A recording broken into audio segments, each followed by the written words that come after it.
And we're live. Is all good? We are live. First Prehistoric Productions live ever. First one? Yeah. First thing No, we successfully did a done. band one time, And it did not work out. Work out at all. On a live stream. Yes. There were a few reasons for that. It looked great and it sounded great. You just couldn't hear and see the same thing that was supposed to be happening at the same time. It was like a 15-second delay. We tried to do Dirty and the Perks live at the Capitol Music Club in Right. town.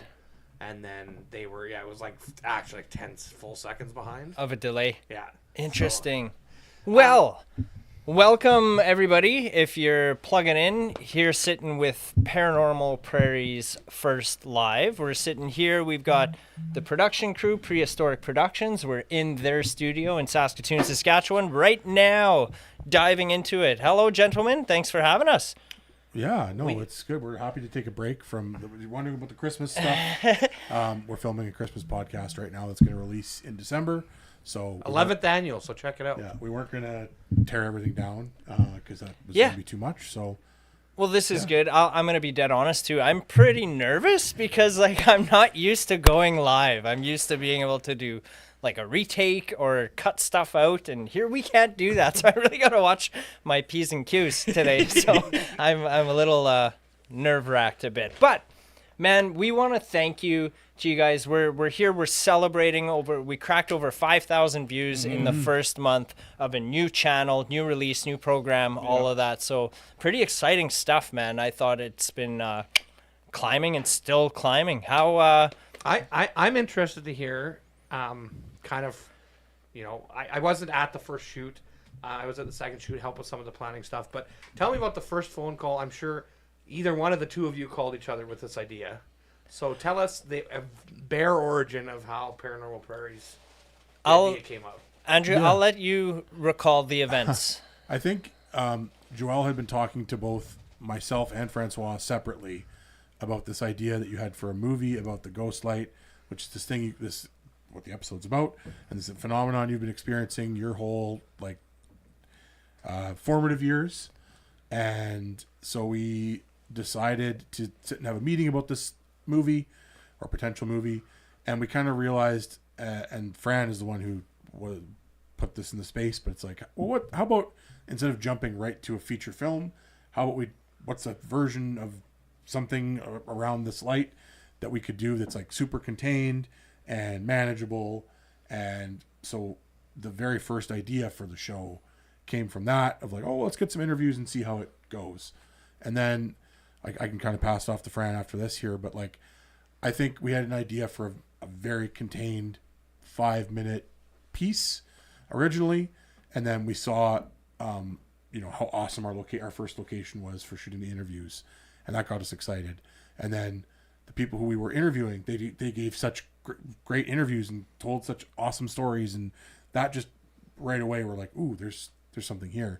And so every kind of step of the way along, figuring out what the ultimate end product was going to be, every time we checked in and we're like, okay, is this going well? It was like, yeah, it's going really well, and we're getting a cool thing out of this.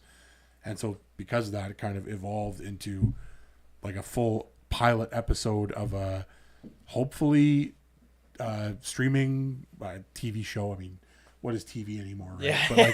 Yeah. But a TV show is kind of what we're hoping this can evolve into. And this is like the pilot for that hopeful show. I think that's kind of how I remember it too. I remember working on my script for my horror movie that I've been writing over a year now. And I wanted I don't know what I'm doing. I don't know how to write a movie, you guys. I just through ChatGPT all my St. Louis Ghostlight stories that I've experienced, and they were like, I basically said, okay, tie this into a movie now. So working with ChatGPT on a script and visuals and all this, backstories on characters, and I wanted a professional opinion on it. So I reached out to my friends here at Prehistoric and had them look over the script, and then that's how you guys were like, hey, this could be something else on top of that. So that's how I remember it as well. Have you guys had, what's your thoughts and reactions to the engagement and response to the first episode, Fran? He loves it. Yeah, so anybody that knows me is like I'm very skeptical of online metrics. Like I don't. There's like a lot of platforms where it's like I don't like I find the metrics to be very inflated, or like I don't really understand where they're coming from or whatever. But one platform I've always liked is YouTube, because it never feels inflated to me. It feels like a little more like, yes, this makes sense. Like I can draw a through line, like whatever. So I always have appreciated in our career whenever we had a video on YouTube do well. It's always felt a little better to me, because I don't know, it always feels a little more earned or whatever. Organic. Yeah, and so Which is true. Yeah. Real metrics, not like you could throw a Facebook video up and get 400,000 views, and Yeah. I don't really know what that Yeah. means. Facebook, Yeah. because Facebook counts a view. It's like if you sit there for too long. Yeah, 3 or seconds. even scroll by. 3 seconds Yeah. counts as a view. So Yeah. it's like, is that actually a view or just someone scrolling past? Yeah. and so that's a feeling I've always had. So when we were talking about where to release the episode, because we hadn't even settled on that till like the day before the episode came out. We didn't know where it was coming out, and I it's a problem I have. It's like I always like keeping things very like segregated, and like I want everything to have its own little place, so that if there's a fan, then that fan can go find the thing at the place or whatever. So like, but I think to my detriment, oftentimes I'll want things like that. So I kind of gotten comfortable with the idea of like, okay, we're not gonna, like, Paranormal Prairies isn't gonna have its own channel, and we'll have it on whatever. And I was fine with that. But then Andrew kind of, like, I want to say like just a few hours before we released, he was like, well, I mean, honestly, it probably won't make that much of a difference whether we release it on our channel or we release it on a new channel. And I'm like, okay, new channel, definitely. Like, immediately used it to like, Wanted that new yeah, I channel. really for it. wanted it, because I'll use any excuse to do that. And so, and I had already like made sure that I had the Gmail, like I had it ready to go, and just in case, and because I knew that like maybe a couple months down the line we would upload it to its own channel, anyways, just so that it was There, easy to find. Yeah. And anyway, so then we released it, and then I was super proud. I think it's really difficult to get a lot of views organically these days. Like, we tell the story about the very first music video we ever released for League of Wolves, for their song Runaway. And that video just did awesome. I think we got like 10,000 views within like a month or something like that. I don't even think it was that long. I think by the end of the weekend, like, it was so fast. It was such a Within a week. yeah, like, we were uploading screenshots of like 1,000 views, 2,000 views, 3,000 views. yeah. And right when we kind of hit the running portion of our career is when YouTube sharing between platforms started devaluing views like crazy. So then we fought and fought and fought to try and get views, and we were like at 200 view videos and 400 view videos, and it also depends on the artist and that sort of thing. We did end up having a music video go, like, I don't know what it's got, 250,000 or something like that. So that's probably our most viewed thing to date. But the platform, like you said, it feels more authentic to get 5,000 views on YouTube. If this had been released on Facebook, we'd already be at 500,000. 500,000. I think Mark just said that you sound a little far away. Maybe Oh. just move it. And Andy, you got it? Okay. Sorry. Yes. Like Brother Mark I think so. from Funky Moose. Yeah. I believe so. Hey, Thank you, Mark. Thanks, Mark. So with this, so I'm used to, like, we release music videos all the time, and sometimes they don't do gangbusters right away. So I'm very used to that game. But this episode, just organically, I think we got up to like 1,500 views within like the first 3 days or something of it being right. out. Yeah. Or is that right, or is it a week? No, it was in the weekend we got 1,500 Yeah, views, I right? think so, yeah. And that's, if you don't know, for a channel that has no subscribers, it's brand new. We're 0 to whatever. That is, to me at least, that is awesome. Like, I don't think we've had a channel perform that well ever, especially not from out the gate like that. So I was just, and the response was good. People were I think that's, for me, that's the most important metric. Views are one thing, but actual having organic reach, because as we'll do a little bit later, we're going to read some emails that people sent out. And usually when you're a channel of our size, you request things and nobody ever sends anything in, and you get no contact, and it's complete crickets. But we got like lots of actual positive comments, and not like, hey, I've got a Shopify account, you know, Yeah. like, Yeah. buy my pine cone mold on Etsy. Or all of our moms being like, good work, guys. Like, no, it was like actual random people who were just seeing it. Right? totally. Yeah. And just on that line, like, going back to the sort of the pre-production, or I guess into the post-production phase when we were editing, I think the very first thing I showed anybody of like actual footage was like, I just cut what I called a flavor reel, and it was just footage of our two interviewees just kind of intercutting their stories. Right. And the excitement that just that, I think it was like maybe 4 minutes long or something, that generated, people were like, oh, this is already very interesting to listen to. Like I want to Right. listen to more. And like, visually too. Yeah. It worked so good. But continue. totally. And that to me that was like the big thing when I saw people's reaction to just that little 4 minutes, and it was with no B-roll and no like. I think I did color correction, but that was about it. And I was like, oh, this is. I think we got something here. Like I think if we put the time and effort into this and we really try to refine this, I think that it could be something that maybe could go the distance or like could get some funding or that type of thing. But yeah, like that initial response of like those 1,500 organic views, lots of people commenting and having nice things to say. Yeah, I was super pleased with it. It's just if you put that much work into something, it's nice that it pays off. That way, it's so yeah. received well. Yeah, Yeah, for totally. sure. Brad, anything to add? I or- just want to say, from my own personal perspective, I wasn't at the first shoot with the interviews. I had a conflict, and that was awesome for me actually because, and I think all three of us kind of share this sentiment. We generally are all on every project together that we work on, but when we get to be off on a project and we get to see the other two do the project, you really get to see it from an audience perspective. Right. Because I don't have that behind the scenes perspective. So like that room that you guys filmed in wherever at that college, I've never been in that room. So to me, it has more of a mystique to it because I don't know what that room, all I know is from what I saw from the interviews, and the room looks so legit and so cool as a space that sometimes when you're behind the scenes, you can make a really boring space look cool, but the only part that's cool is exactly what you have framed Right, up, yeah. and everything outside here is mundane, boring garbage. Right. So this still has that awesome mystique for me, and I just got to view the program as a, I got to film the Joelle stuff with you guys on the second day shoot and stuff, but all that interview stuff to me it was like watching just a Netflix documentary on something. Right. So I got that cool perspective, and I fell in love with it right away. I thought it was so well done, and it just looked so. Everything was just so tight. It was really well planned out. I think you guys did an awesome job of Joelle, you getting all the logistical stuff in place, and you guys workshopping the idea together into what the final form was. I think it's probably the best way that it could have, the best outcome for that sort of thing. So I was just super proud of what you guys were able to, pull off with that. Heck yeah, we should actually mention so that the scenes where we were interviewing the girls that was filmed at River. Oh man, am I gonna?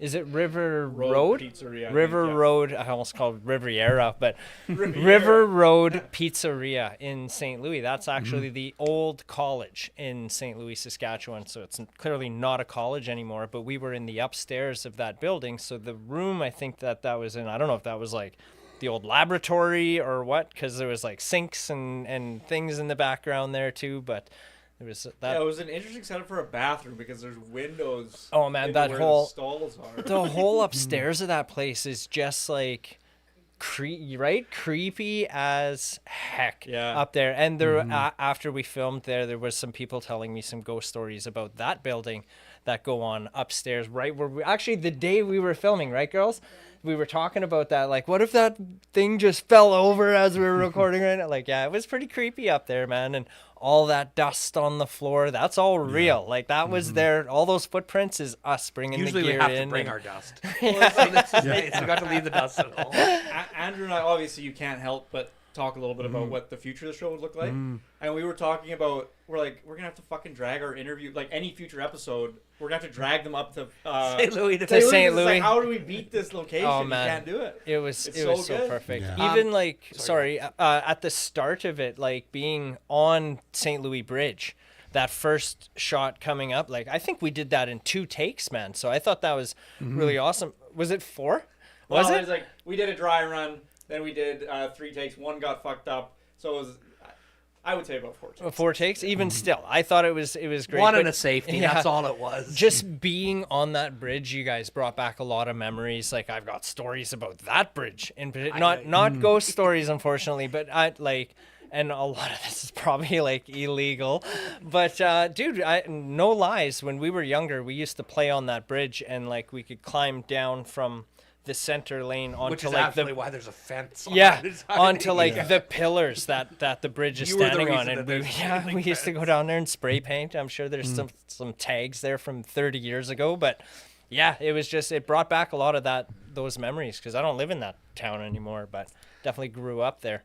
I think we got a lot of compliments on that opening shot too. People felt that it was very like great way to start it. And it was just kind of, we were just like, oh, that'd be a cool way to do this section. But people were like, that's a great way to start the episode. Absolutely. Basically, film production is all just get lucky. Wow, you guys must have got so much footage of the town that you didn't even use. Because like drone shots in the program, maybe 3 to 5 seconds usage there, but you probably got hours of footage from the drone.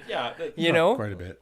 Yeah. Footage of the gas station, not used at all. Yeah. The thing that still blows my mind about the whole thing is that, the YouTube comments are awesome and like super thankful, and that's amazing.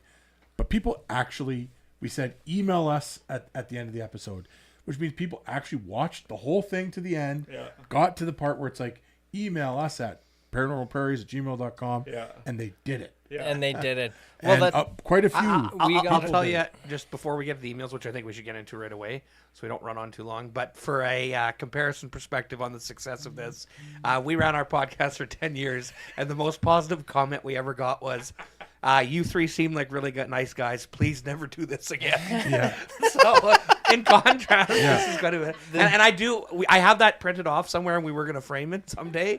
But I do want to say, if that guy's ever watching this, I do still appreciate that comment. It was the nicest way to tell us to go...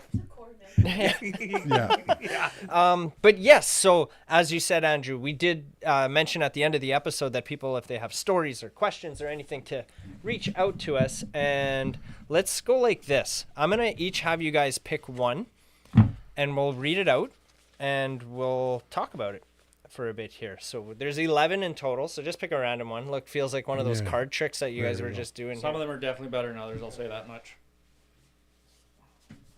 Right on. Let's start with that. So, Andrew, do you want to lead? Sure. So this is from Lorraine. Let's maybe just say the first letter of the last name. I'm not sure. Yep. You know what I mean? Okay, so we're not Sorry, doxing I should people? have mentioned that before. This is from Lorraine H. She says, "Good afternoon. I'm interested in watching the episodes. It sure brings back memories of being out there and seeing the light so bright. I would like to know more about it. Thanks in advance." Hey, yo. Yeah. you go. So Right on. just nice little comment, nice Thanks, little email. Yeah, I think that was a sentiment that we got a lot, was like, I remember my own experiences with the light. So it's definitely a thing that lots of people have experienced. Yeah. And I just want to say, even for a short email like that, having these, being able for us to read these alone is like, thank you so much for even taking the time to do something like this, because it's 100%. very motivating. I'll say I didn't realize how much I would enjoy the emails. Like, comments are great, and that's awesome. That first email, I was like, oh, this is a different dopamine hit. Like, I liked, and then I've answered every single email or whatever, and I've sent the whatever personalized email. I'm like, I feel like Gossip Girl. This is great. This is from the. Yes. Okay, I got to read this one. Call out to Mark This here, is hilarious. you fucker. Mark. We'll give Mark a little flack on this one. Anyway, this is from Helene, I think. L. Sorry if I'm doing your name injustice. Hello, I really enjoyed your story on the St. Louis Phantom Light. I was from Hoey, Bellevue. I was wondering, would there be some older people from the area who would have stories about the Phantom Light? Yes, there definitely are older people who have stories about light. Some of them don't want to be on camera, which sucks, but if we could ever convince them, we could do a follow-up episode. Did the railway have any documentation about the accident? We couldn't find any from the railway's perspective. That's right. As of right now, no, we don't have any. But again, like, all that old record keeping, making sure that was all in place. Like, it's not very surprising that at least we couldn't find it. It certainly is a mystery. Now, the best part is I can't see what I'm typing here. Not sure how it'll turn out. Why is that from Mark? Because it's from the dialogue box from the website, and the pre-text was white on white. Oh. So these people, to their dedication, typed when they couldn't see what they were typing. And she didn't even Such a good job. And it came up once. I think there's one typo and one like miss or badly Punctuation. I saw that, like, that's incredible. That's like you blindfold. Right. See how long she could type. Heck yeah. Well, so I We're have just giving you a something- hard time, Mark Mark. fixed We it. appreciate it. He fixed It's it. To fixed. be fair, I sent him We that just like thing. giving He him a got hard He got time. it fixed like that. We Too just funny. like giving them a hard time. I will say, like, I have contacted, like, CN Rail. I was in contact with quite a bit researching this, And it was like, all right, can I get the conversation, to sum it up, was basically me asking for like a list of employees from 1920 to 1935. And I was going to start there and like filter They it out. could give you a list of employees today. Well, yeah. Well, so they were going to help me try and filter that out. But because it was such a big ask, like 15 years of information there, like where I'm still kind of waiting on that list. Also, you know, she did kind of guide me in a right direction here, saying that if the quote unquote employee that tragic events happened to or whatever, if that person was not a Saskatchewan or Prince Albert resident, you know, there may not be any documentation of that. Like, for example, if the guy was from BC working for CN Rail, something happens to him out near Prince Albert, Saskatchewan, all that documentation is going to be on him in BC. Right. It's not, there isn't going to be anything of it here, and there right? would have been traveling employees big time. Exactly. And then another direction she steered me to was like back in that time area, there was like smaller local papers, right? For like, you know, Beardy's or McDowell or Duck Lake. They had these like little newspapers that would go out that ran for like maybe 5 years. And they have those archived, but the thing, and so it might be in something like that, but those are all on film, right? You know, where you got to sit and you roll the thing, and what's that film called? Microfiche. Microfilm, fish, yeah. micro. So it's all on that. So we have permission to go there and like filter through all of that, but frankly, it's like I haven't had a day where I could go start. To do that, but that's kind of where we're at on like information on the tragic events that actually happened. Still no record of it at this point. Yeah. Next email, friend. Okay, so I wrote this in brackets to make sure that I didn't forget to mention it, but this was all written in the subject line. It might have been all caps, I can't remember, but anyways, the whole no email, just subject line. So this is from Alan C. Old Vic Hospital, period. Situated by the old courthouse at the top of the viaduct. Strange tales of noise coming from empty rooms, apparitions walking through solid walls, sounds of wailing / crying. Little wonder, since at one time it was a place of suffering and death. Just stories I heard. Okay. So this is one of their ghost tales without a lot of context. In the subject key. To be fair, so what we asked for at the end of the episode was send us your ghost tales. Yeah, we want or your superstitions, whatever. I think optimally what we'd like to do if the show continues is to get other people's ghost stories that watch the show and then go do episodes about. That's right. Like our viewers' shows. We'd rather do that than just go on, because like you'll find 100 lists on Google, but I'd rather do our own viewers' shows. So it's like that's kind of the goal, is to get a good library of people's own personal anecdotes or whatever, so we can go investigate those. Anyway, so yeah, it's very nice that somebody shared a story with us. Absolutely. Joel, you got one for us? I'll just go with this one here. From Lyndon T. I'm from Rock Glen and the nearby hamlet of Fife Lake. Yeah, it has a bar that has had some crazy paranormal activity in it. I haven't witnessed it firsthand, but I think the owners could give some great stories. Love that you guys are doing something like this. Hope it keeps going. Well, thank you, Lyndon, for that. I hope it keeps going as well. And that will definitely be on our list. Oh, for sure. There's like when we secure funding for a good place for Saskatchewan stories really was that Ghost Stories of Saskatchewan book. I actually brought it to the city with me today, but I left it in the vehicle, you guys. But the St. Louis Ghost Light is in that one too. I can't remember what year that book came out in, like 92 or 94, perhaps, something like that. But here's another one that seems to be thematic, especially with our interviewees. Hi there, just watch your production. Good work. I've seen the light many, many times, sober and drunk, which I think ended up being a big plot point for the whole episode. It was like, I like that they addressed it because we're from Saskatchewan. It's like, well, they were drunk. And they didn't know what they were talking about. So most people clarified they've both seen it sober and drunk. So we're not just a bunch of alcoholics. Just an FYI, when I was in high school, which was in the 70s, a science teacher, I believe his name was Mr. Simonot? I don't know. Siminot? Is that French? Simonot. I took an expedition out there to see if they could prove or disprove anything. I believe they spent a couple of days camping out there. At the time, it was thought that maybe the light was coming from the highway, from the lights were hitting the underground gases, but they were not able to prove this. Also, since there have been this has been since before motorized vehicles. I doubt if that is the reason.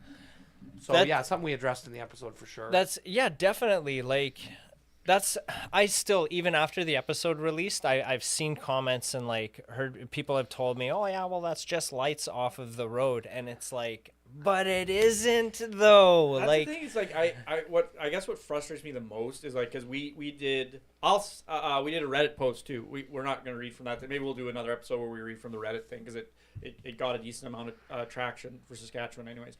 And one of the things that kept popping up was people would like interject the explanation, and it's like, yeah, but we talk about that in the episode, and then we address that. Like, watch the episode. It's like they're like, oh, we know it was this. We talk about that thing that people explain. It's like people say they saw it before there were cars. That kind of defeats that theory or that argument. Yeah, well, it's like we said on when we were filming. We're like, yeah, that could be an explanation for a portion of the sightings, but it definitely doesn't explain all the of them. sightings. And you know what I mean? Definitely. So one little thing I'll add to that as well is recently I was talking with somebody who claims that they witnessed the ghost light in 2020. So right now, like St. Louis Bridge is in a different spot. There is no road there. Like there's no road there at all. Mm-hmm. So if that light is still like just another thing to validate is like if it's still appearing and people are still seeing it, then how it's not my point is it's not headlights, dude. Like I said, I've seen it as far away as you and me, and that's just not a car headlight. Yeah, and it does. You know? Those stories are not addressed at all by the headlights. The ones where people are like, no, I could have touched this fucking Yeah, thing. yeah, exactly. or I was standing in the light and I didn't know I was there. Yeah. Well, and that's just it too. So, but my point was that I have record of somebody, or I don't have record of somebody told me that they saw it in Off the 2020. record. Off the record, they told you. Yeah, so that I know. So that leads me to believe that it's still happening to this day, right? Even though we didn't see it the night that we went there. I do think I know why we didn't see it that night, though. And I'm gonna throw you under the bus here a little bit. No, it was because, Brad, you were on your phone all night, man. You were like talking and loud and had music playing on your phone and everything. Like it wasn't a party. You guys have had parties and you weren't fires in the moment. and So I'm I the think you reason that we scared it didn't away. see the light. I'm sure you scared It's like it there away was that 80 of us drinking and having a bonfire, but I had my phone on quietly in the background. It's like, I really care. What was the clip you kept playing? I don't know, whatever. Oh man, how cold was it though? Holy Yeah, man! it was like the first cold day of the year this year, I think. Like first day where it was like, yeah, we're not just fall. We're it's basically winter. Winter's We here. got one. I don't know if it was on YouTube or if it was on Reddit or where it was, but somebody did comment and they're like, "Oh, I'm a little bit disappointed that you guys." It was didn't." on YouTube, yeah. And I was like, "Listen, motherfucker, you go out there and you fucking sit there in the cold. Fuck. So, Phil, and we stayed for man, a while, dude. So the Friday night, I went out there. It's a little funny story. Go out there with my brother, right? So get out there and I bring my camera and I'm like, maybe I can catch something I can throw to the boys and get it out there. So my brother and I, we cross one of the fences, we start walking, and I had hit, like, he doesn't hear very well, my brother, and the truck's behind us. So I hit the command start on the vehicle just to keep it warm because it's cold. I don't know. We must have walked about 30 feet or whatever. And I thought I could hear something. And I was like, oh, wait, did you hear that? He didn't hear anything, but he turns around and he could see the taillights of my half-ton running, and he starts like flipping out. Oh, there's a red light behind us. And I'm just like, oh my God, you moron. That's my truck. It's running. So that was pretty funny there. But that's about as good as we got. That was the Friday night. Go back out there by myself on Saturday. Didn't get out of the vehicle, dude. I parked my vehicle on the track, had the camera facing the track, and I was there for about an hour and a half. And I'm the reason we didn't see it, and you also looked for it for 3 different nights. Well, yeah. Okay, But- we better keep reading emails because Okay, that's right. Yeah. What we're gonna do. Let's read one more email. 'Kay. And then Andrew's got a good one. okay, and then because I want the girls to have a couple to read too. Yeah. Okay. Okay. So from Joe C. Hi, gang. Great job. I enjoyed watching and look forward to more from Paranormal Productions. As a PA boy, Close. I too have seen the light on more than one occasion. All the best. So Those are really hard, but we really appreciate those. Yeah. Those are super Absolutely, nice. Thank man. you so much. To take. Oh, actually, Joanne Jeunesse from 7 Mile Sun, she posted a thing recently about this, and we kind of talked about it on a podcast episode, I think. But we were talking about how, like, if you see something that you genuinely enjoyed, just like, man, so, like, leaving that comment that's like, hey, this was a good thing and I liked it. It really is. It could maybe be the difference between somebody getting, like, discouraged and stopping and, like, Absolutely. Even if you that. think we're great guys, but you want us to quit. But Yeah, no, but yeah. it is it is true though. It's a little sad when you've got, like, just think if you have this episode, we cracked 5,000 views. If there was no comments, no emails, no nothing, you just have No 5,000 views, no engagement. It's like, well, what is this for? And Like, engagement is how you even build a like repeat it? audience, like Yeah. commenting back and letting people know thank you very much for doing that. For sure. Well, and we want to engage with you guys. Like, we want that the next good Saskatchewan ghost story, so that we can go research it and go do a little piece on it. Like, that's what we're looking for. So And if you want to see more, tell your friends about the episode, because the more interaction, the more view count we get, the better. the more we'll do. Absolutely. We actually have one comment from an Amy that maybe we could address that and then And then Yeah, and then so, we'll have a what- little break. so that's what we'll do. We'll address this comment. Then what I believe we're going to do is we're actually going to cut to the program, the pilot episode, while we do a little rearranging here. And in that changeover, when we come back, we're going to have our two interviewees, Stacy Hanut and Alicia, the pagan from Hagen McDonald, will be joining us. So let's go ahead with the comment here. So I'm not going to say her last name because I don't think it's appropriate for live streaming. That's kind of a weird thing. So from Amy here, have people suggested haunted places for you to explore?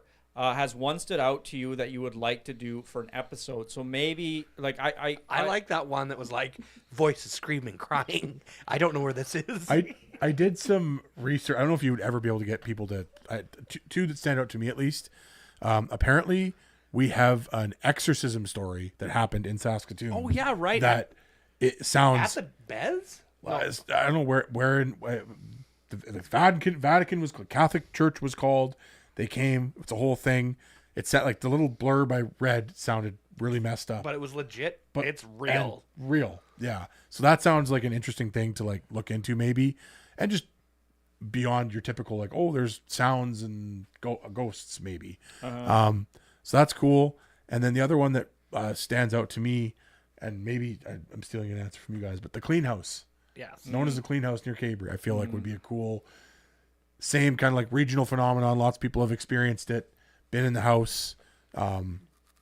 It's So really creepy. could be a cool one to. Heck yeah. There Look was into. I know, well, because I'm kind of out in that Prince Albert area, there's a quite a few out there. But ones that stand out to me. The further are- north you get, there's nothing to do. So Yeah, the yeah, stories yeah. The keep further getting north crazy. you go.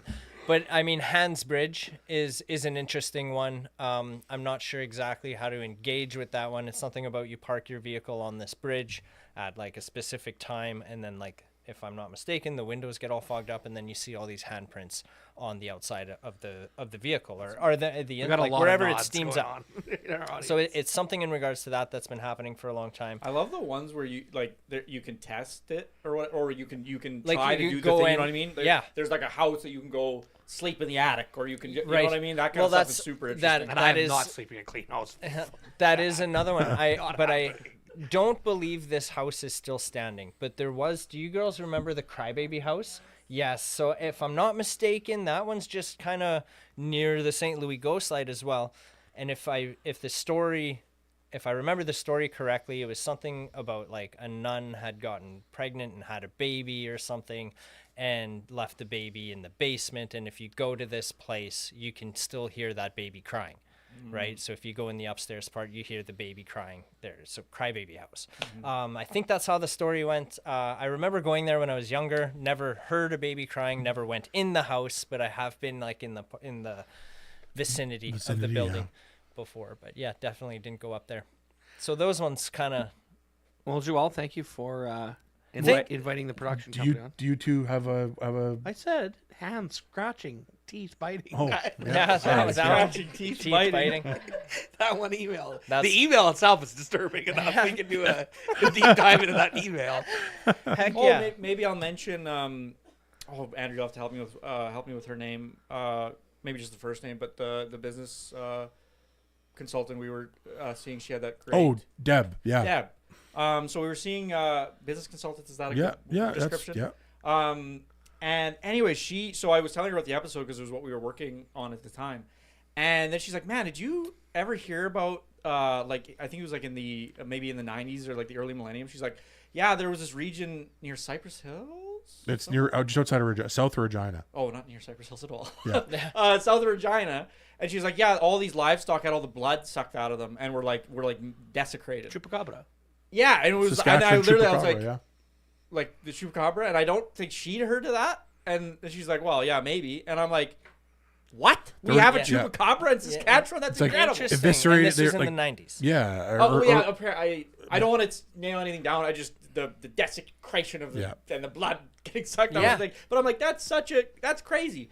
And it's something with Paranormal Prairies because I feel like maybe from the get-go, well, the big inspiration for the show has been Unsolved Mysteries, and especially like the reboot that you can watch on Netflix. Like that's kind of been the main guiding light. Is like that show is just phenomenal in every way, and that's sort of kind of what we want to capture, but for Saskatchewan. And they don't just do paranormal stuff. They'll do like we don't want to do murders and that kind of thing. Yeah. But like Andrew said, why not an exorcism, or why not a Saskatchewan chupacabra? Why not like we have Like lake aliens, monsters in yeah. Saskatchewan? Like do it like our aliens. You know what I mean? Like that's cool to me. I want to get me the History Channel guy. Yeah. Aliens. Yeah. Aliens. yeah. So yeah, I don't know. I think there's lots of. It is endless. I feel like there's endless stories in Ooh, Saskatchewan. There's at least 20. At least. You saying unsolved mysteries made me think of like when we were doing all this research. Anybody and their dog you talk to in St. Louis will we should tell maybe you. Wait, I think maybe that's something we bring up with the girls. Okay, Yeah, well, Okay, I want to Hold thank that you all thought. for having the production company on. thank you guys, man, for all the work and time that you guys put into this. It was a shit ton of fun creating it. I'm very hopeful that we can do something like this again in Saskatchewan here, but only time will tell. Time will see. So thank you, gentlemen. I love working with you guys. You guys are Saskatchewan's finest production crew, in my opinion. We're going thank to you. High take praise. a short reprieve, do a little reset. Our guests will join us. We're gonna play the episode for you, so it's about 15 minutes long. So there'll be a little 15-minute break, and then we'll be back and we'll talk to our interviewees. Absolutely.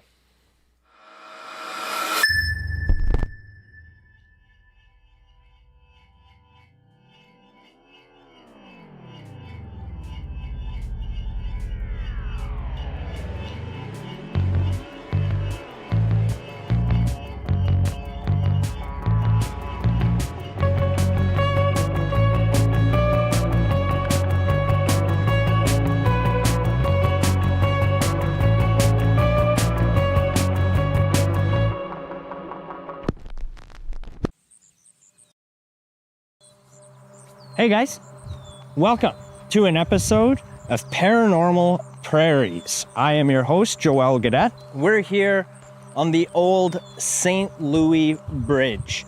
This is actually the community that I grew up in.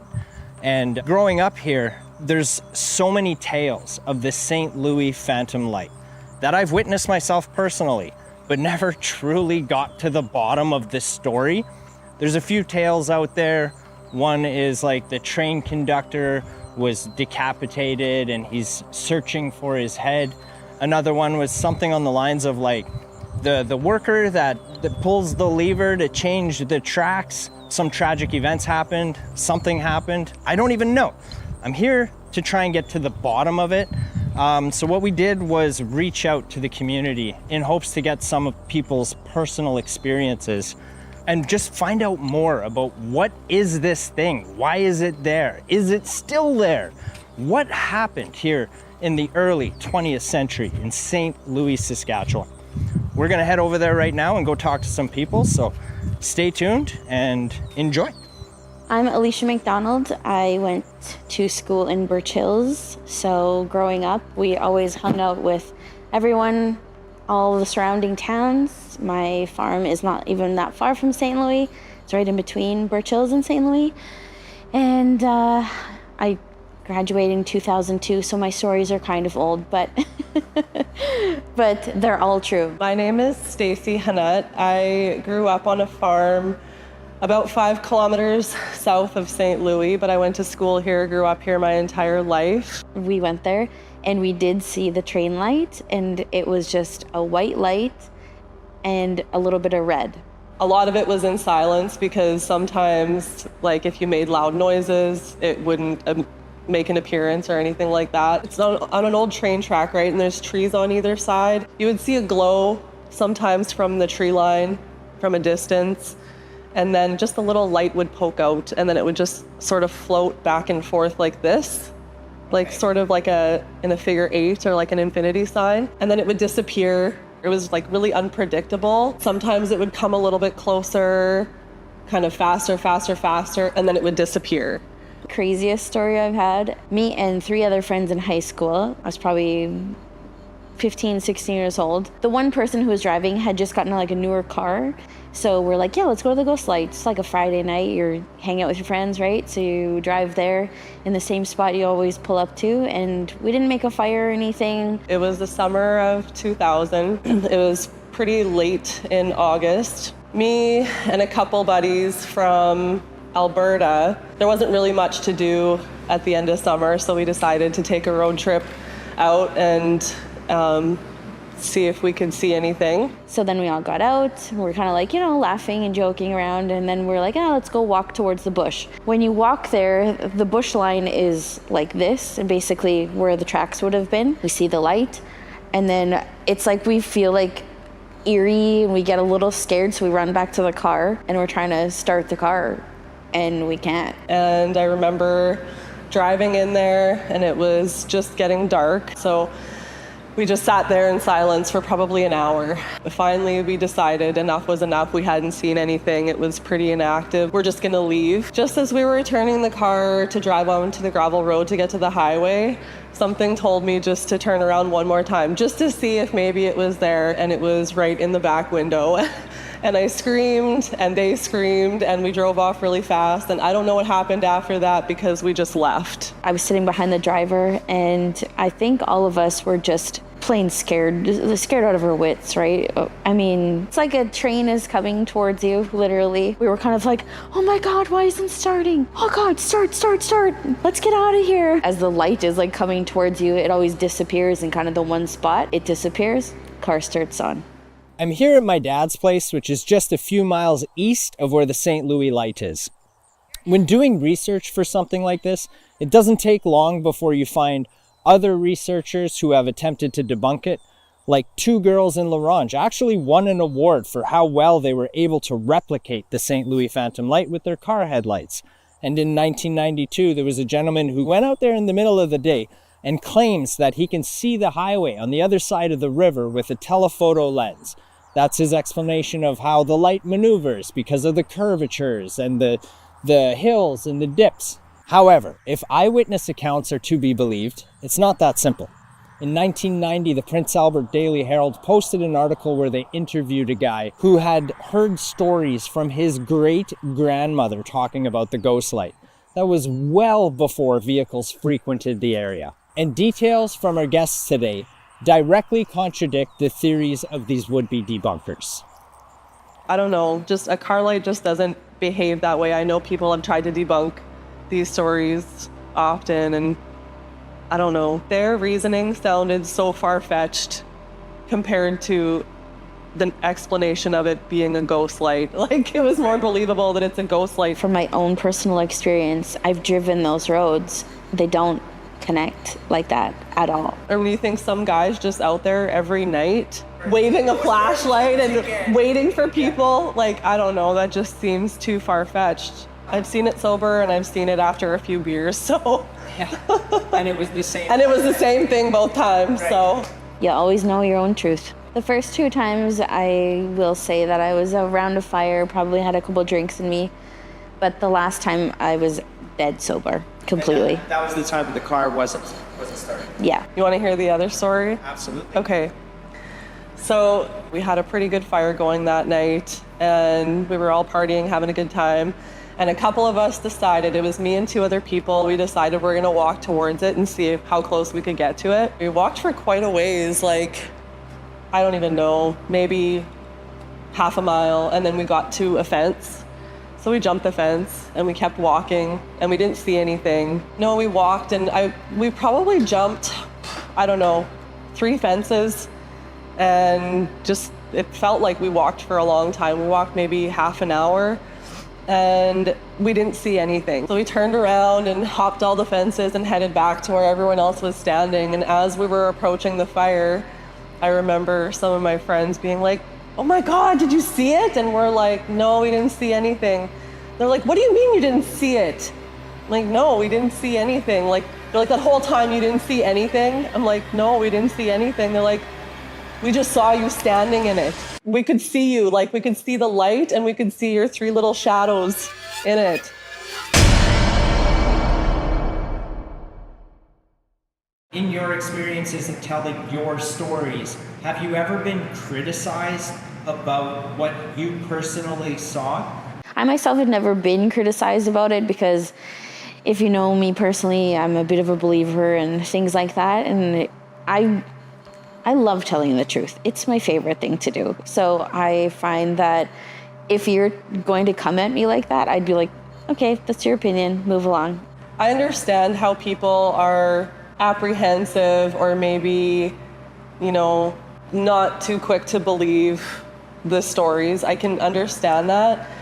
But the things that I've experienced there can't be explained with a car light or a flashlight or a human being. So I don't know how else to explain it. Today is Monday, October 28th, 2024. With the property owner's permission, I was able to go out there this last Friday and Saturday night in hopes to see the ghost light, hear the ghost light, feel the ghost light, anything, but was unsuccessful. Being out there for as long as I was this last weekend really got me reminiscing of the times that I've seen it. And one of my most memorable times out there, I think there was 15 of us, and this thing showed up maybe 5-6 feet away from us, 6 feet in diameter, like we could have reached out and touched the darn thing. So it's pretty creepy. Winter's right around the corner, and tonight's the last opportunity I have to possibly see it this year. So we're gonna drive over there and hopefully see it.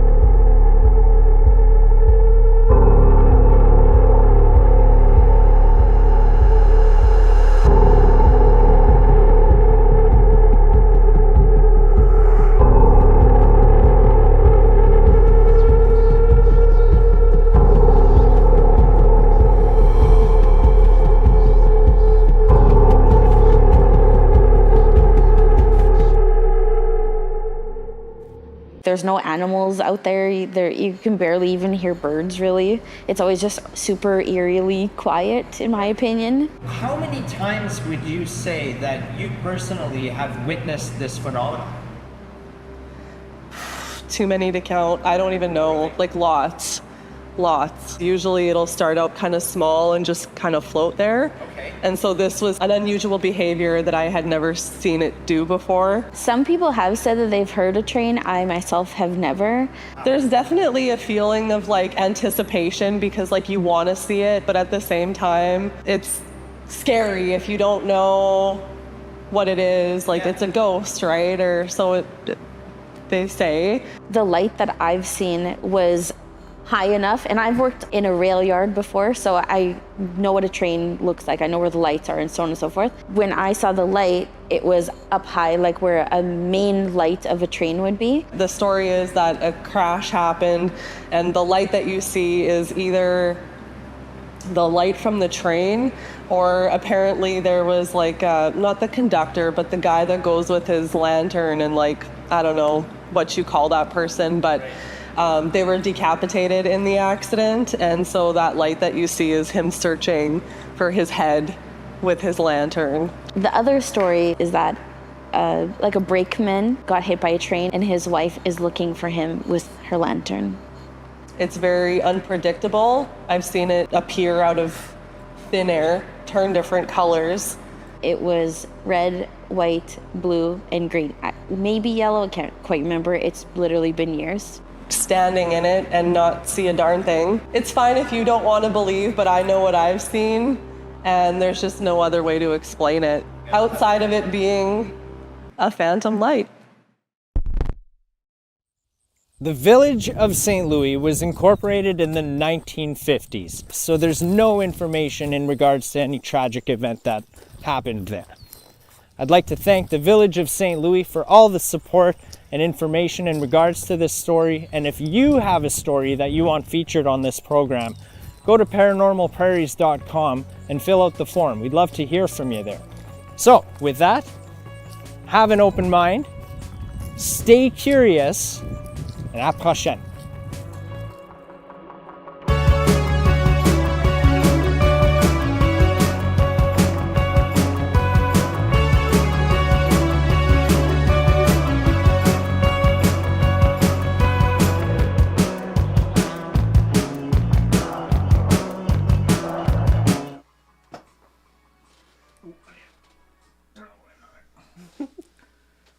We're back? And we're back.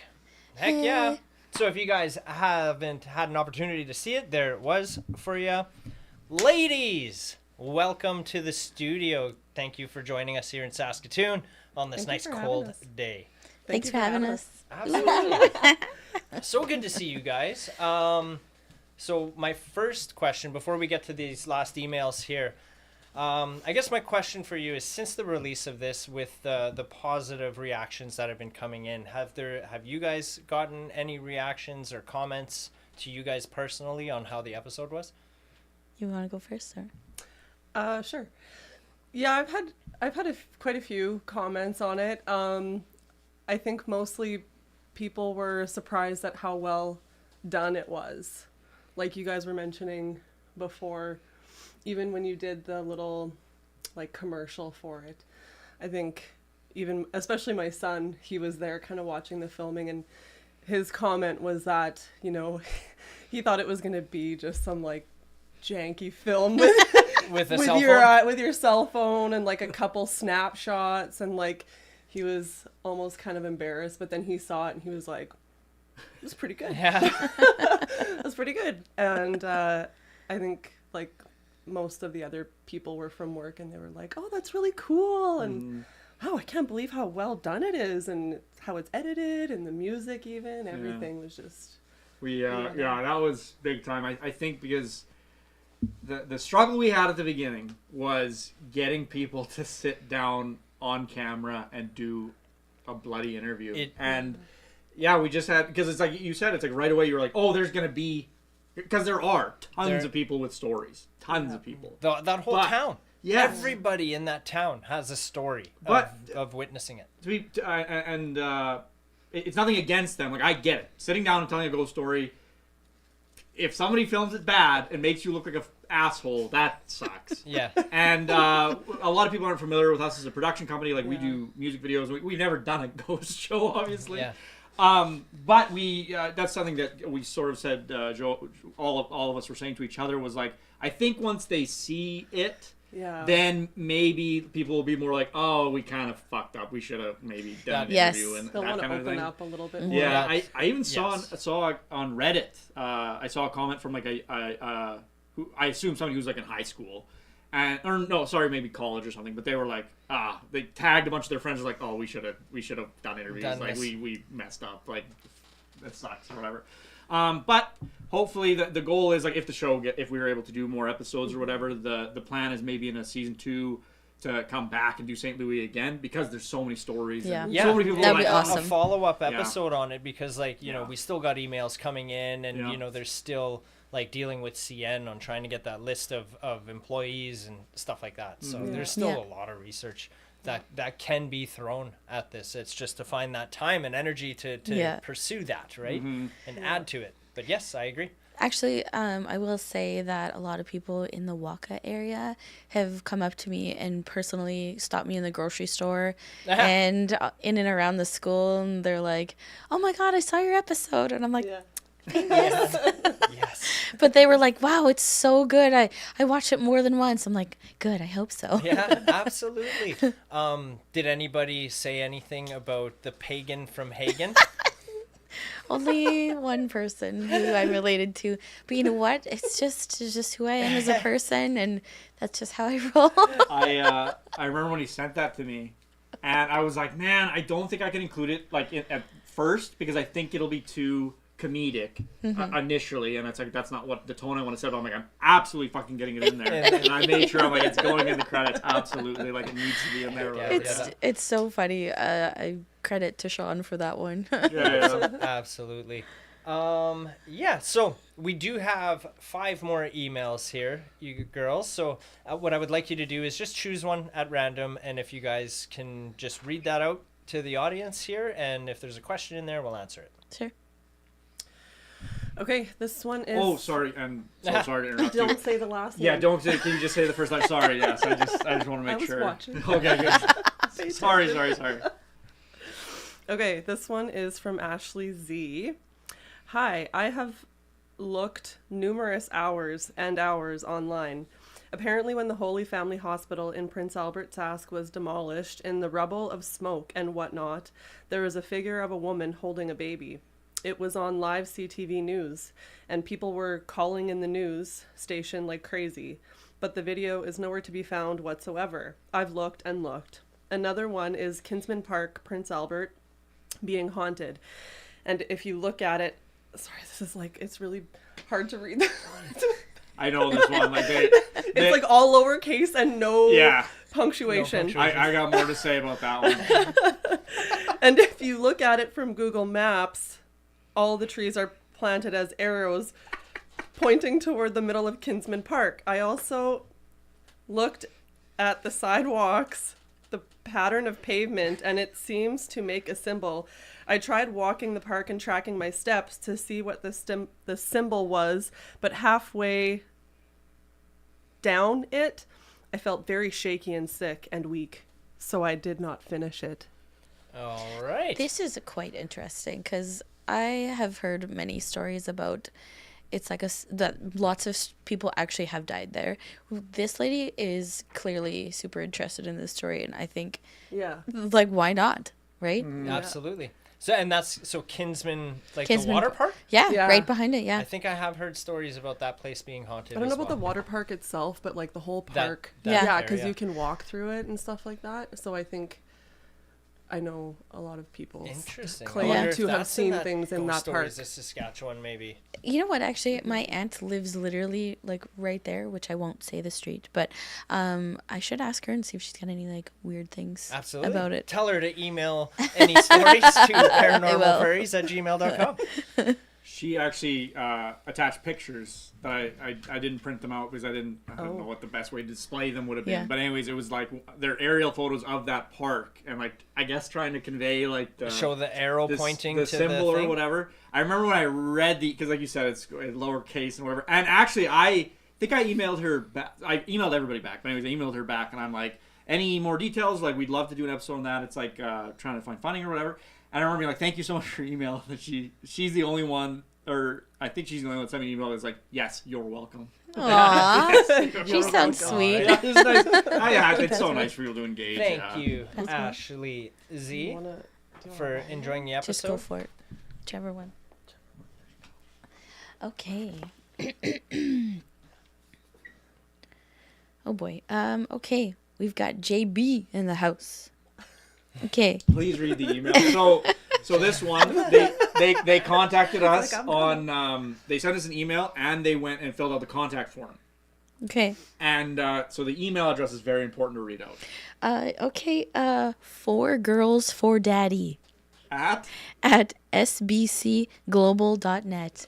You are amazing for this email, just saying. Okay, so the email. Skeptical, but a great story with video. Please contact me for very interesting video regarding a stay last night in room 874 of the Congress Hotel in Chicago. I'm not a believer, but it is very interesting. So on the contact form, he put, I want to start out saying I'm not a believer, but I do have to share this video. We've stayed at the Congress Hotel in Chicago Chicago, and purposely stayed in room 874, which is supposedly haunted by Al Capone. Like I said, after this experience, I'm not really sure what to say. So I emailed them back and I'm like, I want to see this video. Yeah. Didn't send me the video. So I might do another follow-up email and be like, hey, you said you have a video. Listen up, 4 girls for daddy. JB. We need to see the video. JB, send us that video. Send us that video. 4 girls for daddy. Yeah, 4 girls. I 4. am I love fascinated. what's interesting, this actually doesn't have any reflect to St. Louis, but his comment about Al Capone in that made me think of the video shoot that you filmed, Prehistoric Productions did in Waka, Saskatchewan, for a band called The Hour Hand, the video for Hellbent. Apparently, there are tunnels underneath that location as well, too, that were tied to Al Capone. Man. In Waka? Actually, Bradford told me about this recently. There is no direct evidence of Al Capone ever being in Saskatchewan. Like nothing. There's not a document that says I was in this building this time. There's no picture. I never realized that. Yeah, I thought he was insane. I'm like, no. They have an entire attraction in Moose Jaw about this. Yeah. And he's like, no. There's no evidence that he actually stepped. Like, Oh, had I know what stepped he foot mean,s in though. Like, Saskatchewan. he means like on paper. That's what I'm There's saying. no like No signatures, no nothing. pictures, no nothing. Yep. And I was like, that's crazy. Since I was a child going to Moose Jaw, I'm like, oh yeah, Al Capone loves Saskatchewan.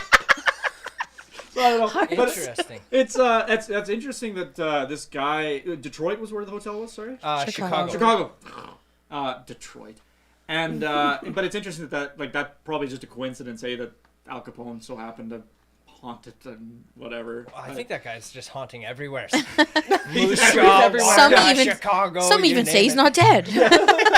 There's some guy in Prague who's Actually, like, on his ghost, it's actually Al He's Capone. north of He's St. there. Louis, walking around with a He's freaking like, light. you man. guys. every country is like, oh yeah, Al Capone loved our country. He stayed here in this hotel. We have tunnels underneath our city. Like this is Al Capone. He Hell just yeah, tunneled everywhere. Heck he, yeah. he never drove anywhere. Friend, do you want to do one of these last 3? Sure. Okay, I'll read this one, I suppose. So this one is from Megan H. Directed right at you. Hi, Joelle. Just adding a bit more detail to your Facebook thread.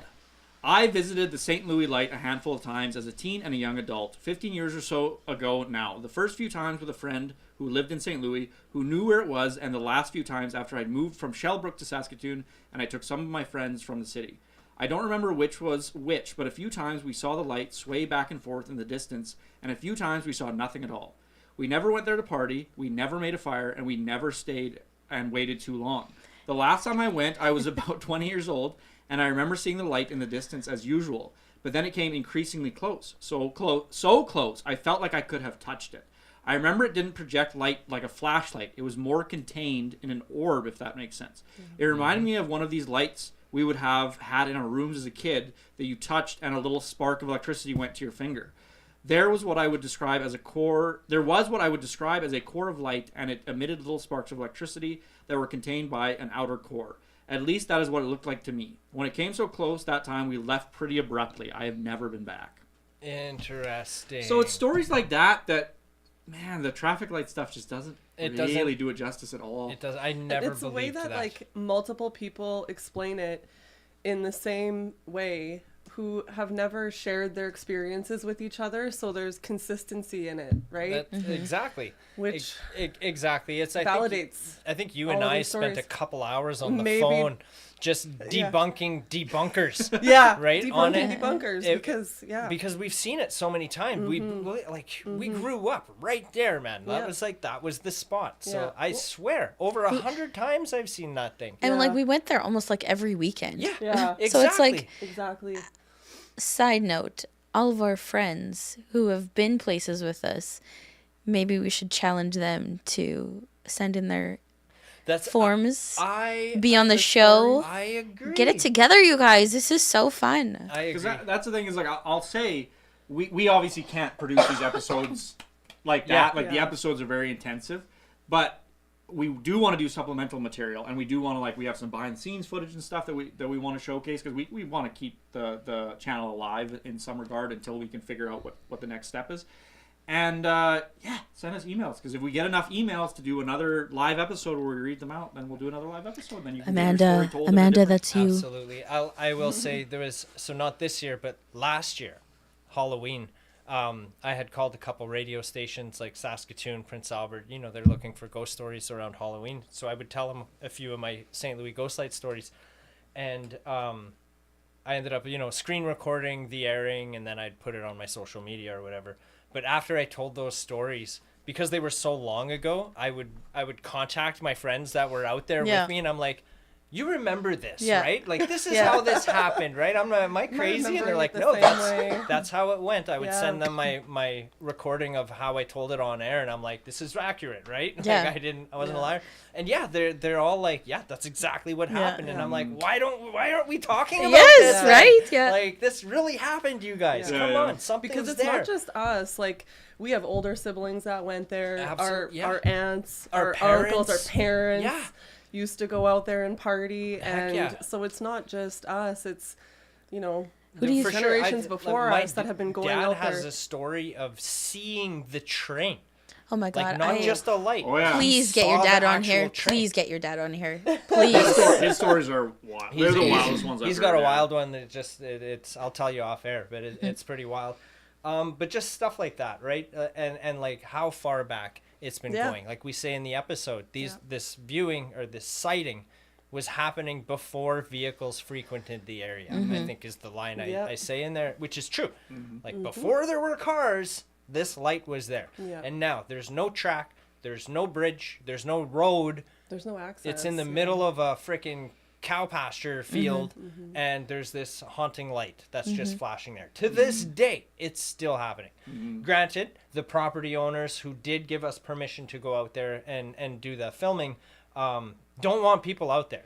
Too many people are going out there vandalizing, damaging property. Well, I don't want to call anybody out, but there's another YouTube episode about St. Louis. Like, well, that's not very anonymous. Brief. But like another person did a YouTube episode about the St. Louis Ghost Light, and they went out to the site, and I'm like, did you ask to go out there? I was like, it feels like you Just probably didn't or whatever. I don't know. I was a little not happy with that, because I don't know, like something that we've been saying the whole time during production while we doing this episode was like, I'm not interested in anything that's not above board. I want people to know what they're signing up for. I don't want people to feel like they're being taken advantage of, or we're like sneaking on a property you're not supposed to be on. You know what I mean? It's like I'm not interested in that.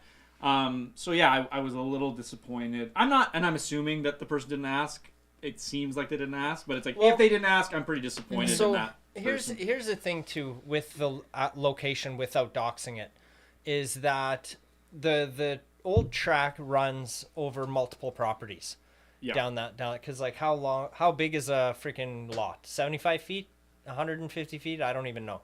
But my point is that there's multiple different people there to ask for permission to go.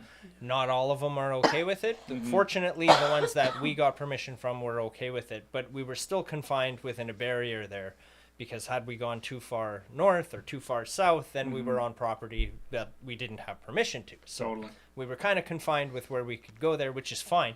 But that might be another reason why we didn't see it, is because maybe we had to go. We had to go 50 feet more that way, maybe. And it's the type of thing where, like, maybe now that this episode is out and people can see it, and hopefully because we were respectful the first time around, maybe if we do shoot a follow episode and we do ask some of those people who are less comfortable, it's like, listen, we're not going to break anything. Like, maybe then we can go shoot at the exact spot at the right spot at a later date. You know what I mean? Absolutely, absolutely. Because like, the only way, not that I could guarantee you'll see it when you go there, but it has to be like when we were going there.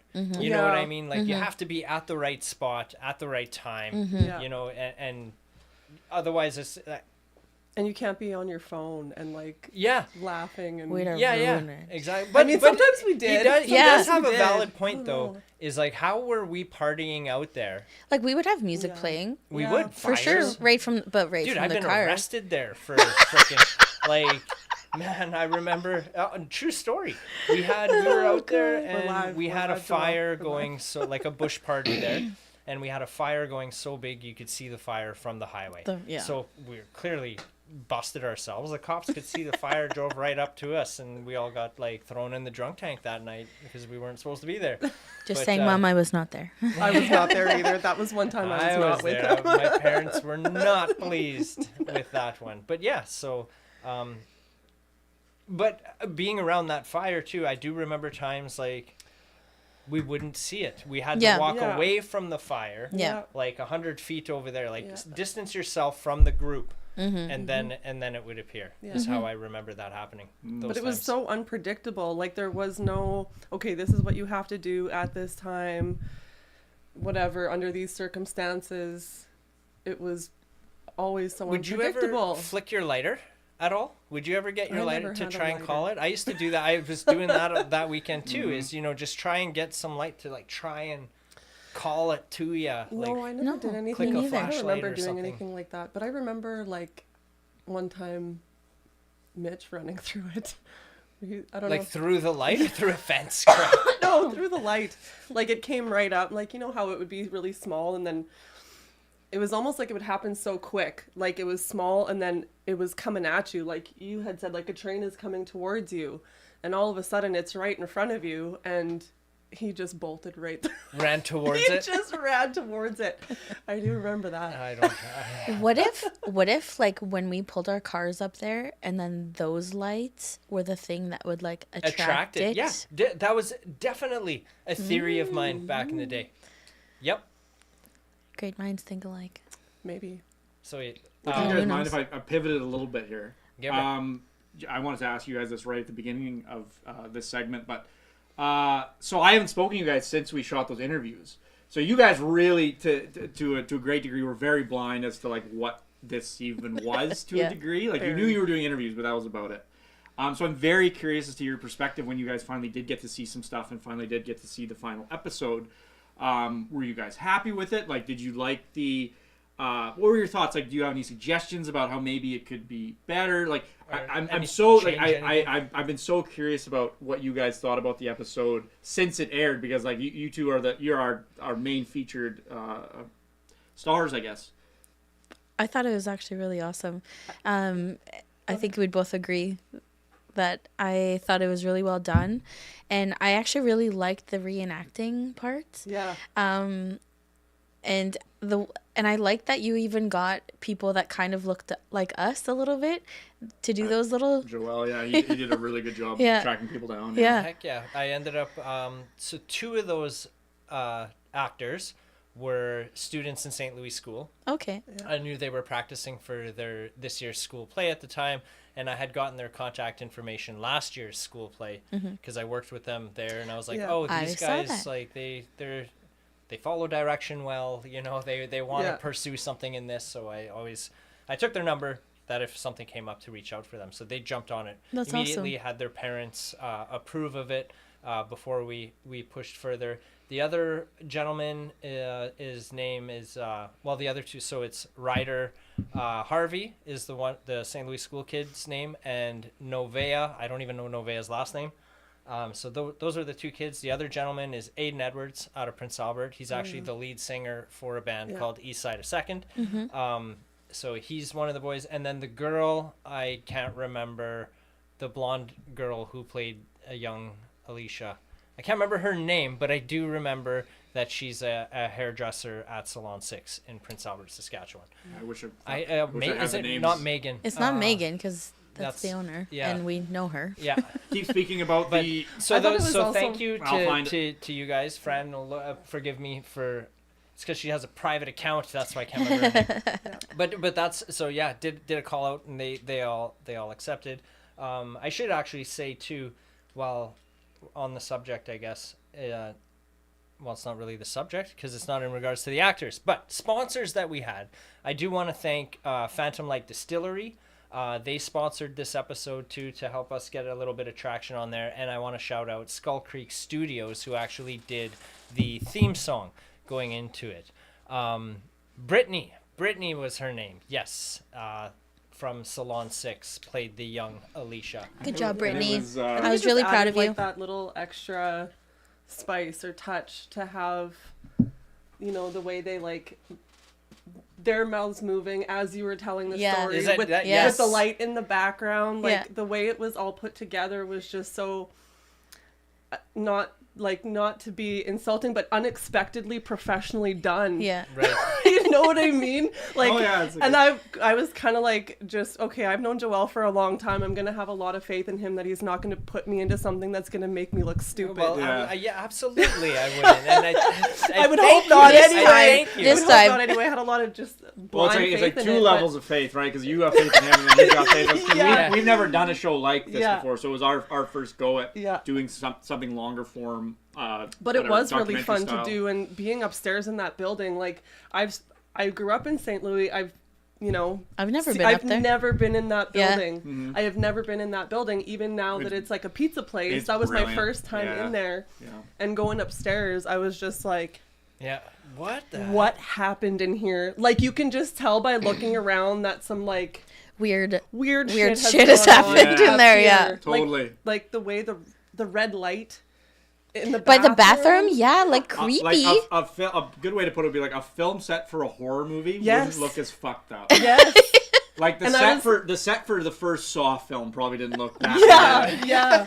And I You was like, didn't oh, have- for sure something haunted is gonna happen. to Like us we here. were like expecting it. Like Yeah. we were like, I was expecting that thing to fall I'm over surprised while we were like, nothing did actually, but yeah. No, I yeah. I was love really. how, sorry, I love how you know me well enough to even have the thought of like he could make me look. 100%. Like he almost would do that on purpose just to mess with me. I love that. Yeah. But I that was you like, thought "Meh, that." I'm up for it. Well, Yeah. I think you guys were tuning in before, but it was largely to me. It was when I started looking at your interviews and we started putting them together, and I just had like a little piece that was like whatever 4 minutes, 5 minutes, and showing that to people. That was really, people are like, oh, these girls like this, like they couldn't stop watching you Yeah. guys talking about it, Yeah. and I that think when I watched it like 10 times just myself. Yeah. Like the Yeah. little commercial, Yeah. I was just like in awe actually at how professional it looked and the lighting and the way it was edited and just everything. Sorry to cut you off. No, Yeah. I'm so happy you're happy with Yeah. it. That's it's like the people that are most important, right, in terms of opinions. Like for sure, it's like Joel because he's fucking front and center, and then you guys, and then obviously our reenactors. But we shot it in a way that you can't That they see were- Yeah. them. Yeah. So like they're the least fucking up for Visible. Yeah. judgment, I guess. Yeah. Yeah. And anyways, to hear that you guys are happy with it, that's Yeah, I very was really excellent. proud of you guys for doing Yeah. that, and especially Joelle. Yeah. We've been friends for a long time, and we kind of fell off the earth a little bit, but I'm glad that we're like back, like back on track. It's like nothing really It was a happened, cool right? little way to reconnect Yes. after not seeing you for a long I- time. Exactly. And actually, like, haven't seen you in a really long time since you've gotten sober and everything. So Yeah. it was really cool to see Also, very proud of you for how that. far you've come along and all the Yeah. things you've been doing. So Oh, yay, because Joelle. like Well, yeah, thank if you you. want to talk about those stories, like, No, those are a whole different Those lot are of different stories ghost stories that we're not putting online. But I think it's actually that thematically because it's something we have spoken about in a macro sense about the episode, which was just like, it's crazy how shooting this and in the production of this, it was just like, wow, is this unexpectedly wholesome in terms of how much connection there is to be found in ghost stories. Yes, Like, 100%. Yeah. every time I would go to the bar and see some friends and they'd be like, what are you doing? I'd be like, oh, well, we're editing this ghost show that we're doing. You should check it out. All of them. Well, I have a ghost story. I have a story, I have a story. Yeah. And everybody's got their own ghost story. Yes. And it's super friendly. And even the most skeptical people, like Joelle and I talk about this because like something that was important to us during the production was like, I don't want this show to come off as confrontational towards anybody. Yeah. I want people who are skeptical to feel like they can be skeptical and that's okay. Yeah. And I hope that's a balance we can strike, and like because I don't want anybody to feel like it's not for them necessarily. And I think a ghost story it's that it invites skepticism. It invites people Yeah. to share their own story. You know what I mean? Absolutely. It's for everybody. Yeah. And so you guys just saying that you were able to reconnect with Joelle, I'm like, it is it's cool. And not just does us, have it's some- a way for a lot of people to connect, right? Just because it's so deeply rooted into our Well, our even- history and yeah. as we Absolutely. grew up as Even that- kids in the late 90s and early 2000s. For sure. Even to this Yeah. day, that community. There's Phantom Light Distillery, award-winning Yeah. vodka company Yeah. that's got its name from that legend, right? There's a Phantom Light towing service out there. Yes. You know what I mean? Yeah. There's multiple businesses. There's like the old bar that's not running in St. Louis anymore was called Buddha's Pub, but Yeah. like his logo Shout out to was Buddha. like shout out to Buddha. The he had t-shirts for the bar. It says Yeah. Buddha's Pub and Grill on the top, and on the back is actually the shirt that I'm wearing when I'm walking on the bridge, but I'm wearing it backwards because the freaking logo Yeah. is the St. Louis Have you Phantom tracked Light. that shirt down yet? Yeah. I did. It's in my Jeep. I brought it here, but I left it in the vehicle. When we You left shot everything in the Jeep. the second time, he was like, "Should I be wearing the same stuff?" And I'm like, "Yeah, probably, because we want to like have the continuity." Yeah. And he's like, "Well, I can't find the fucking shirt, so it's like, I'll just sit with my hoodie or whatever, and it'll be fine." I did end And there up you go. tracking it down, and I brought it tonight, but I left it in the vehicle. So, but yeah, I just mean like that tale's been going on for a century, Yeah. 100 years. Yeah. That tale has been told, and It would be and really no for cool to certain know answers. what the actual story is. Yeah. Like, I'm so interested Me to too. just finally hear that story. Some closure. Yeah, to it's it. so and I sick think to because- finally well, get that like yeah. death certificate. Died. Yes, This yes, day. yes. On This is one who of it the is. That's Exactly, the guy. right? So that we can finally debunk the debunkers. Yeah. Absolutely. Yes. Well, End of I was story. really hoping for that with this. I was banking on us catching it on either one of the 3 nights Yeah. that we actually Yeah, went yeah. there on location, because it would just like Solidify the whole thing. well, maybe not end. It would get rid of a lot of those debunker. Yeah. From like, oh well, it's this, and then fast forward 10 years, and like that's not even an option for it to be that anymore. So like, what is it now then? You know? Yeah. I just wanted it solved and be like, Yeah. we're the ones that freaking Solve the unsolved mystery. Yeah, Okay, solved it. But so have you guys read the article about the high school students that are doing Yes. the thing?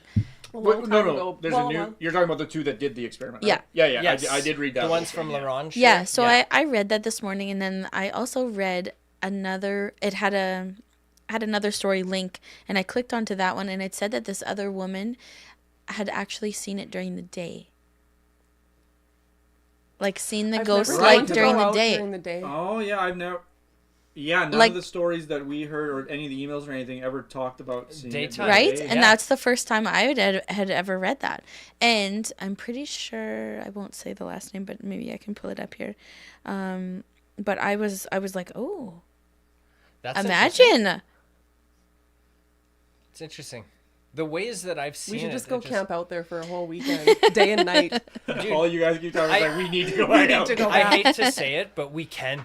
We totally I would can. love to. I would love to. The owners are great, and they're just like, We'll be just respectful. ask and us. let us Yeah, know, absolutely. yeah. Like, don't be crazy out there, and it'll be fine. And That is not carte blanche for any of that's you. not for Yeah, anybody. we know them. To go. Do not go. They yeah, are and able it's- to ask for permission. Yeah, Yeah. but You it cannot. got pretty bad. Like, they had to like gate it up. There's trail Yeah. cams out there and all that because of all the vandalism. Like, I'm sure the Like, who police just have been called wreck out there an hundreds of amazing thing times. like that? I'm trying to think of just stuff I want to bring up before, because like we're probably getting to a point where We're it's like getting close in to a couple. the end We too, should yeah. No. wrap up eventually. Well, But no, don't worry. I It's see- not right away, but I just want to make while sure that she's looking that up, why don't you do a little plug? So, because since the episode released, there was a little bit of cry out for merchandise from some fans. So we Still waiting for that button on the website, Mark. yeah. So we got that all connected. So there is a link. I believe it's on the website, or that's what you're telling Well, Mark. maybe it right might be now. now, but it wasn't before. But if Right. it's not, Email Come us back and and look. we have it. We do have merchandise out there. There's hoodies, t-shirts, and coffee cups, Oh, shit, you I can't believe. So if you guys are interested and want some of that, should you send can it. order that from the website. Yep. I did have something else I was going to say in there too, but I forget. So let's read these Oh, last there's, emails. you know what? There is a question on this one. well, can I Which- bring up one last Yeah. thing Yeah, before we absolutely. read emails? Yeah. And we do have one other thing we got to bring up on your paper there. But I got to bring this up now because I got to dispel the myth. It's bullshit. It's bullshit. So there is a thing that is oft repeated. Actually, I feel like if you speak to most people or if you read any articles about the St. Louis Ghost Light, you will fucking run into this old wives' tale, and it is this statement that the St. Louis Ghost Light was featured on an episode of Unsolved right. Mysteries. It is a lie. Well, it's not a lie. I don't think people are saying it maliciously. There is no episode of Unsolved Mysteries that features the St. Louis Ghost Light. And if there is, send it to us. Send it to us. Sorry, you're right. I shouldn't be so. I'm pretty certain at this point. But maybe they have some secret episode that they never fucking talk about. You know, but you guys have probably heard that statement, right? I've And said I'm it. a little shocked right now. I'm like, what? Yeah, I've said it before, but I want to say there's 2 episodes of Unsolved Mysteries that are highlighting ghost lights or Yeah. ghost train lights. Yeah, that's what I was but just gonna they say. don't make reference to St. Louis, Saskatchewan. I think Mm. one of them's in, I want to say, like New York or Texas or something like that. And then the other story, I don't remember the location of it. But I might have it. They are similar, and the I wrote- descriptions is like Here- almost identical to what's happening north of St. Louis, This- but it wasn't specific on that. This might be kind of fun. So as we were shooting the episode, I was writing a lot because I'm like, we need to add this, we need to add this. So there's a lot. So you guys can see here, there's like all the stuff I wrote to make sure that we added and stuff. And there's an entire section that we were gonna include that we didn't include because it was just like, this is just gonna bog the episode time. down. But maybe I will read it to you here live on air. Let's go. This was going to be on the episode, and this addresses the Unsolved Mysteries. So, here we go. I'm going to read it just as I wrote it. There's an oft-repeated old wives' tale claiming that there's an episode of the legendary television series Unsolved Mysteries featuring the St. Louis Ghost Light. After pouring hours into trying to find the specific episode, we are left with the conclusion that that is inaccurate. On the 5th episode of Season 2 of the program, they documented a similar phenomena near the town of Marfa, Texas, and on the 9th episode of Season 9, they presented an episode on a ghost light that, similarly to the St. Louis light, also appears above train tracks, this time near the town of Gordon, Arkansas. This particular factoid has been repeated so many times that it's appeared in newspaper articles, on television reports, and is even stated on the St. Louis Ghost Light's Wikipedia page. Although our bright apparition hasn't been featured itself, these other episodes just go to illustrate how widespread the occurrences of phantom lights are. So that was going to be the little section that we're Friggin' gonna... right. There's the clip for this broadcast. But Unsolved Mysteries. If you have footage of the St. Louis Ghost Light, Prove us wrong. Yeah. send it. Prove it. I love it. Let's get to these emails, and Yeah. then I think we'll button this up. Yes, Do you want me to go first? Sure. Yeah, give her. And Okay. then do I get to read this nice long Whatever you like. Yes, yeah. one? All right. We could have it if you want. Yeah, we'll all take a paragraph. Okay. This one is from Michelle L. Hi, great first episode. I haven't seen it myself, but heard lots about it. Are you going to be doing an episode on Hans Bridge or Hell's Bells around Prince Albert? I've never heard of Hell's Bells. All I remember about Hell's Bells is my cousin and I went to the cemetery, said something, then had nothing happened.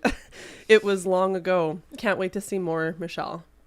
I've never heard of Hell's Bells. I have, but I don't remember the whole story. It's something to do like you'll hear church bells or something. I don't know if you'll hear like 12 rings of the bell or something like that. I don't remember, but I have heard reference to that. So who is that? Thank you. This is Michelle L. Thank you, Michelle. What does it say? Great first episode. I haven't seen it. Okay, thank you. I love that. Yeah. I love that.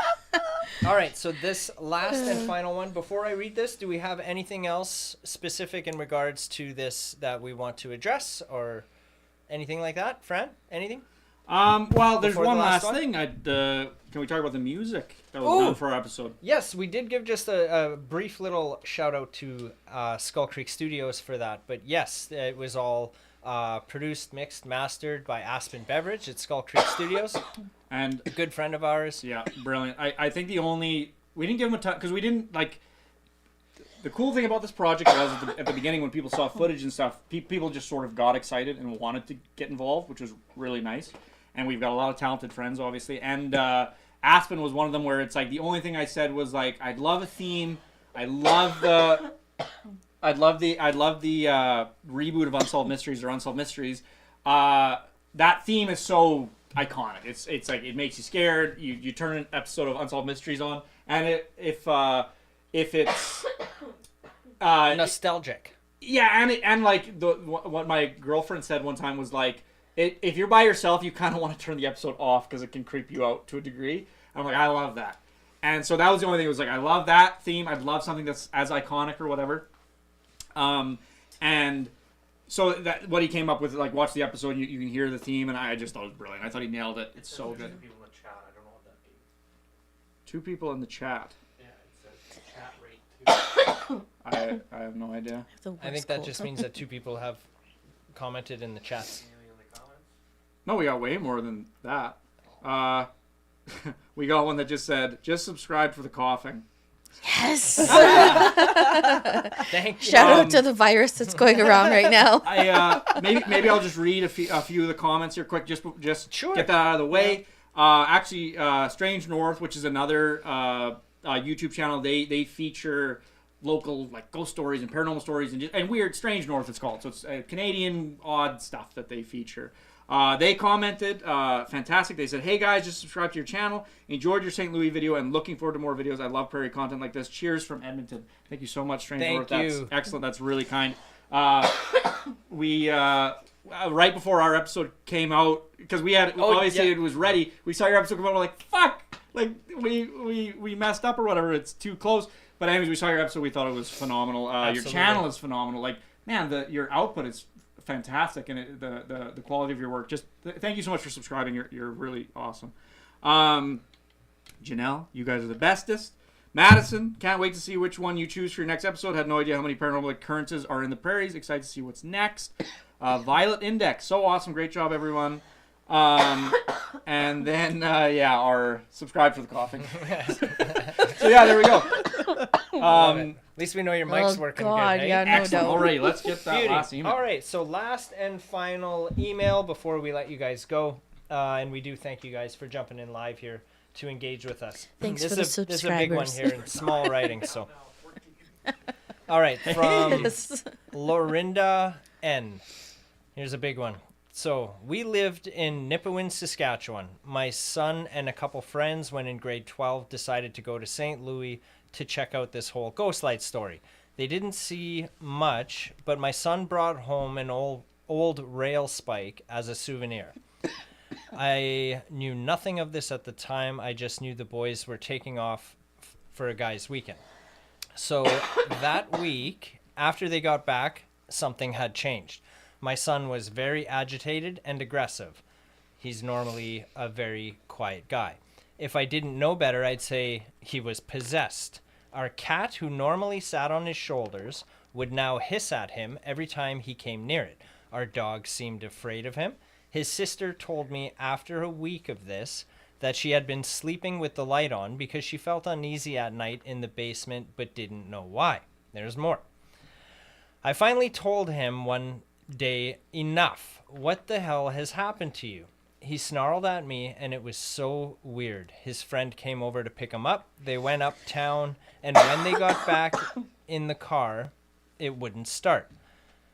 I won't say his name. Got out, I guess, to check under the hood, and it started. He gets back. There's a typo there. Sorry, forgive me. But I'm going to read it as it's written. He gets back in, and they pull up to... He gets back. He gets back in.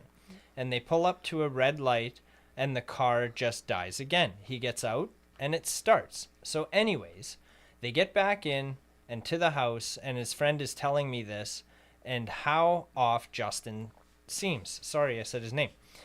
I said to both of them, what did you do a week ago, and where did you go? That's when they told me about the St. Louis ghost train and the rail spike they brought back. I said, where is it? It was downstairs in his room. I said, go get it right now and take it back. Of course, the teenager whined and complained, and I said, now go. So they left and took it back. On the way home, his friend's car never skipped a beat. It ran like normal. My son got home, and he was his old self, and I knew this because both the cat and the dog went and sat on his lap and shoulder like they used to. I told him to never go back there again. Now I know what you're thinking, and if I heard this story, I'd be like, yeah, whatever, as if, etc., etc. But I lived it, saw the change in him with my own eyes, and will never forget it. Well, thank you, Lorinda. Sorry to hear that was a rough week for you. Interesting story, though. Maybe the That's ghost why. Is light. this where the exorcism story comes? Maybe the comes ghost in. light ain't so nice. Well, my thing never heard is of anything like with that interesting tale, yes. I'm really more curious of how he got a rail spike when those train tracks were pulled out in like the 50s or 40s. It could just be So, something sitting there. Yeah. I mean, there are rail spike go to any railroad track, you'll find like if you walk Yeah, but the 15 feet away, you'll find a rail spike from like 100 years ago just laying there. Like if they Okay. because the thing is like as the train goes over, right, the trains rattle yeah, and then but- they get pushed out and then they fall down. You could for sure. I bet if you walked up and down there, you'd find a rail spike. I have walked up and down Well, there, I'm and I've just never saying, found a rail spike. if That's all I'm saying. if you were looking for a rail I spike, like suppose. if you did it like All right. When we go CSI. camping next That's right. summer, When we go we'll camping, rail then- spike Well, It would, hunting. it would be doing- I'm not impossible touching to, them, but to get them Totally all. I bet. Heck No, yeah, that doesn't. So do you think that think that checks out.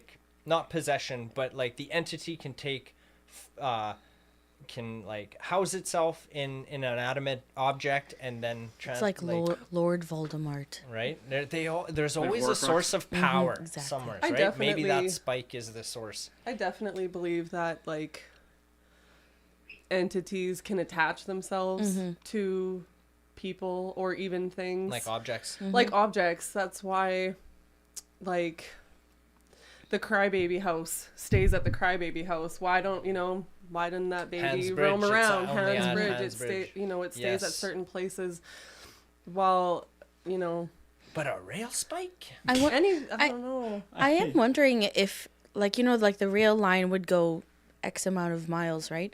I wonder if the train only appears in one-ish area. Because, I mean, I've only gone to one spot, That's true.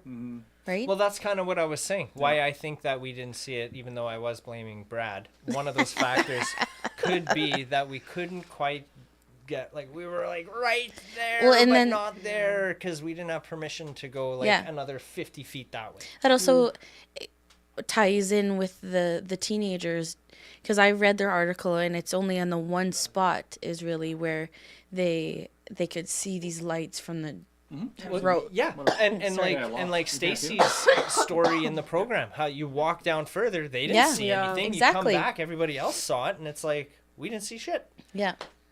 So, could very well be. So yeah, 'Cause really, it what if- being tied to that spot? Yeah, what if that rail spike is right from the source spot? I believe in those things. Could be. Yeah. Could very well be. That is it's like the Annabelle doll. Exactly. Exactly. I think we're I think we're probably out of good. time. We wanted today we're celebrating as a result. Thank you guys for tuning in to this. The emails, keep those emails coming in. Don't forget you can Love 'em. get Love the emails. merchandise. They're fantastic. And I sure as heck hope that we do get to do more of these.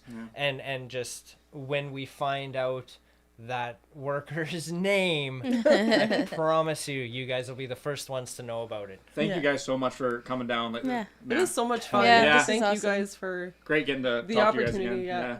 It was a lot of Awesome. fun. Yeah, I've had a great time today, everyone. Amazing. All right. Can you sign us off with your sign off? Let's see if you can remember it off the top of your head. Yeah. I think I said it wrong in the episode, but I don't remember it. Damn it. Keep an One more open cough to mind. go. Stay. Stay curious and à prochaine. À prochaine. À la prochaine.